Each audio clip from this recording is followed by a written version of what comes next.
In the beginning was the Word, and the Word was with God, and the Word was God.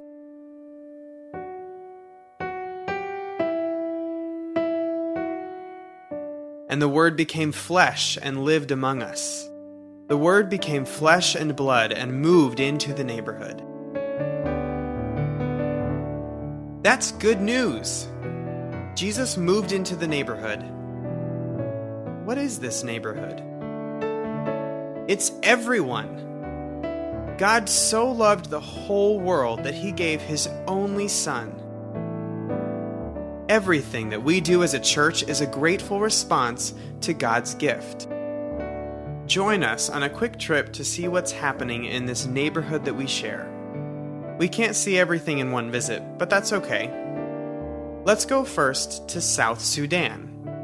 Our work there today builds on decades of relationships. The peace-building work of Brethren program volunteer Jillian Forster and mission worker Atanasis Onganig are part of a long tradition of Brethren work in the southern part of Sudan, now its own country after decades of civil war. Both are working with ecumenical partners under the sponsorship from the Global Mission and Service Program. Onganig is a licensed minister in the Africa Inland Church. He came to know the Church of the Brethren while serving as a translator for the late Phil and Louis Raymond, while they were mission workers in Sudan over a decade ago. He's been preaching and teaching and has worked to acquire land for a Brethren Peace Center in Torit, and is also working to establish a Brethren Ministry Center in Torit. Forster has been placed with the organization Reconcile International as administrative associate. Reconcile works with education and social transformation among the people of Sudan, two issues Jillian studied in college. In a country where the people have been at war for over 2 decades and they've been torn apart by the conflict, and families have been split up and people have been lost and traumatized by the war, it affects the way that they interact in a society, and the fabric of society has really been broken and damaged in so many different ways. Julian says the trauma of some 30 years of war and conflict in Sudan is taking its toll on the people. Reconcile works to counter those effects by offering 3-month-long peace institutes, which are a training course on reconciliation and how to address the trauma that comes with living day to day with violence and conflict. A third recent addition to the Brethren presence in Sudan is Jocelyn Snyder, a program volunteer doing youth ministry with a focus on HIV prevention. South Sudan is a complex place to be in ministry. The political science aspect of Sudan is complicated, according to Jillian. You can't understand Sudan from sound bites and clips, she says. But like the others serving in South Sudan, she's committed to making a difference in the lives of the people she encounters during her time with Brethren Volunteer Service.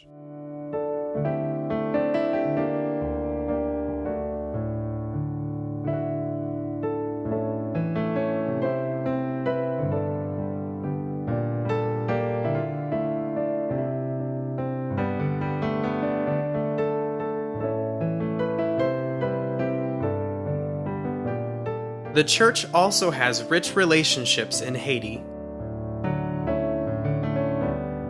where physical structures are not the only thing being built. Brethren in the U.S. are visiting Brethren in Haiti.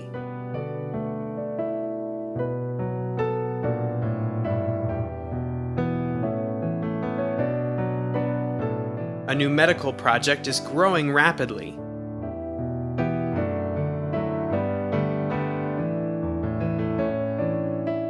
And ministers are being trained.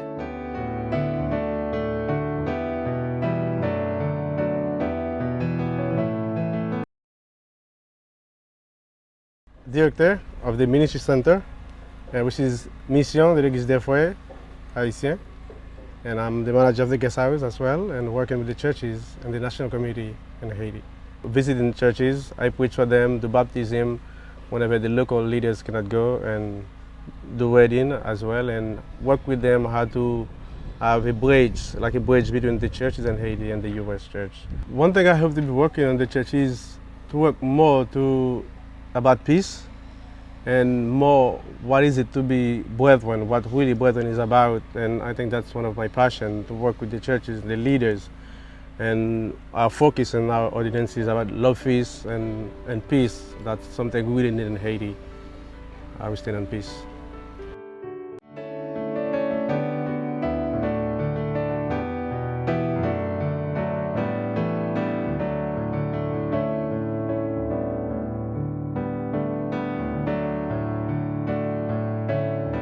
Our relationships also bind us to brothers and sisters in Nigeria.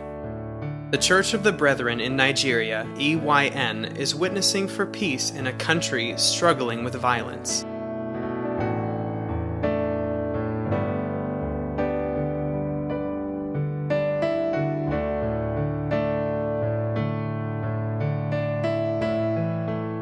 Those of us who are not faced each day with life and death situations have much to learn from those who are.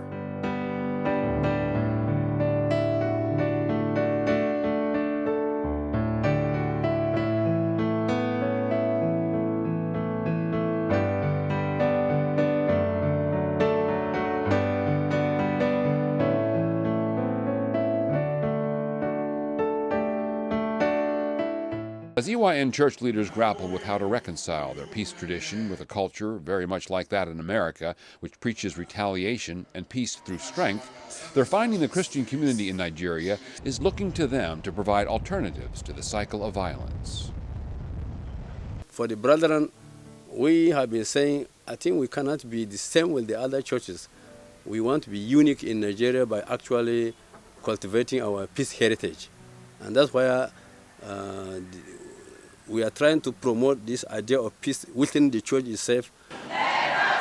EYN as a church is trying to make that happen, drawing on the long-held belief by many Nigerian brethren that Jesus' words, first taught to them by missionaries under this tree in the village of Garkita in the 1920s, can continue to shape their response to a much different world in which they find themselves some 90 years later.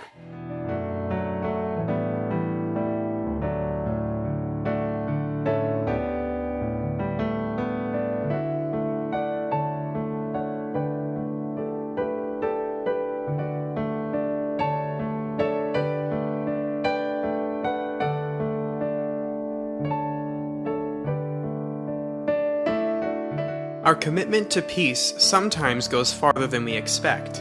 That's exactly what happened when folks outside the Church of the Brethren heard about our statement against drones, apparently the first of its kind among Christian groups. For us, that kind of message is just who we are.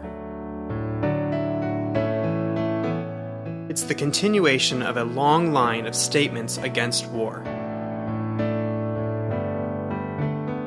So sometimes being a follower makes us a leader.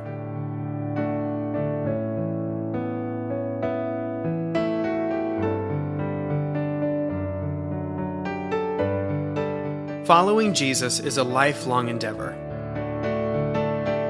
And the church provides lots of ways for all ages to grow and be inspired.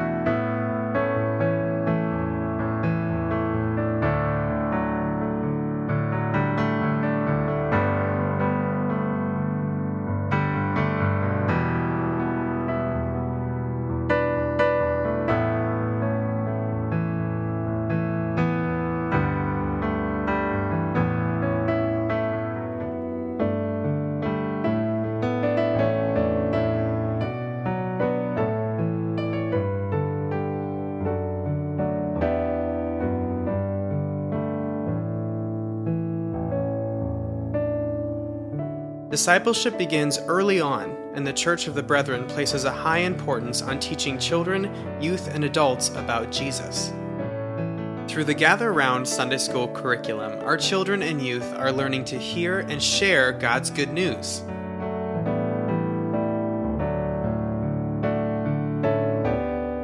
And there's something brand new coming next year.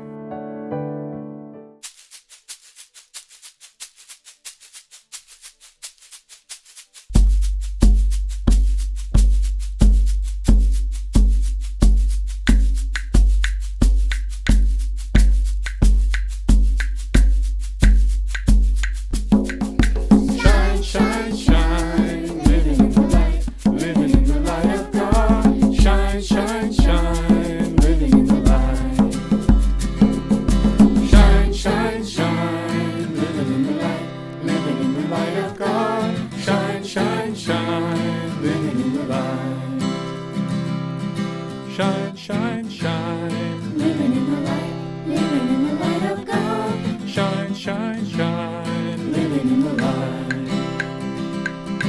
Shine, shine, shine, living in the light, living in the light of God. Shine, shine, shine, living in the light.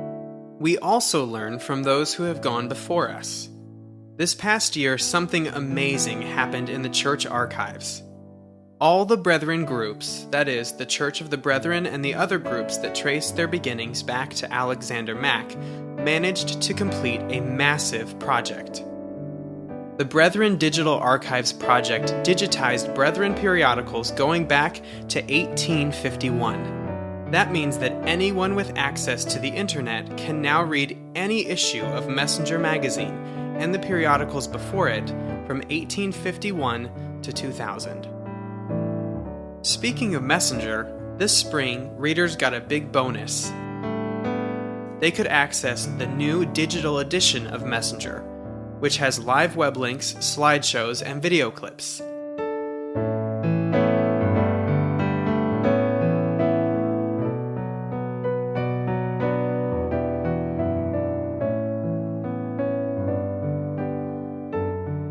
In today's world, we need both paper and digital. We need past and future. We need old and new. That's especially true when we plant churches.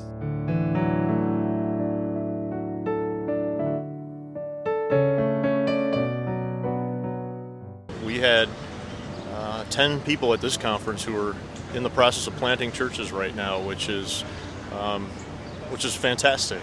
And we had districts that are really making concerted efforts to identify and nurture and call out new churches. And it's so in terms of the church planting climate itself, there's a lot of energy there and a lot of creativity and a lot of passion. I'd say that within the church as a whole, church planting is still kind of trying to find its niche. A lot of churches are wrestling with their own vitality, and so kind of trying to define how it is that new church development and healthy established congregations benefit from each other and can help each other with their mission is a task that we still have to work on.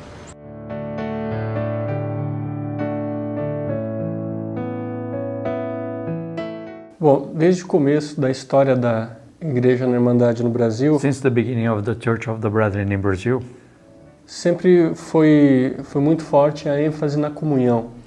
we emphasize the communion. Nós temos instituído na igreja a festa do Ágape We do have the love feast in the church como uma celebração específica na vida da igreja. as a specific celebration in the church life. Mas eu acredito que muito do significado dessa festa acontece nos pequenos grupos de comunhão. But I believe that the meaning of the love feast happens also in the small groups when we are having the meal together.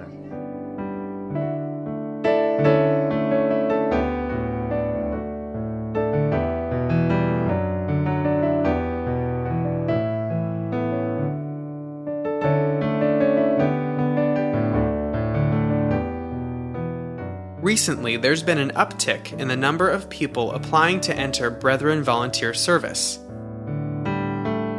For Brethren, finding time for volunteer service is not just about helping people in need. We believe service is an expression of our faith, one of the ways we express our gratitude to God.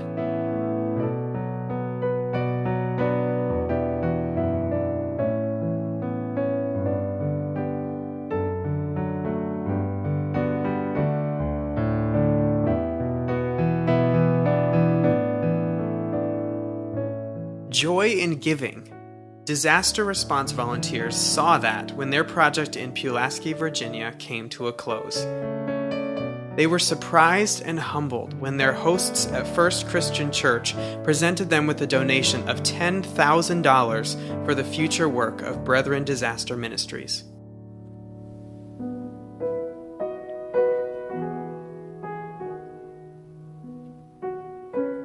The gift of generosity keeps on giving, and many are blessed. All generous gifts come first from God, who chose to enter our neighborhood. Did Didst thou not give us eyes to see? Didst thou not give us hands to offer mercy, and mouths to speak the truth we know to be, and hearts to love thy known as we love thee? Then let these instruments of thy good making offer all their gifts to thee. Then let these instruments of thy good making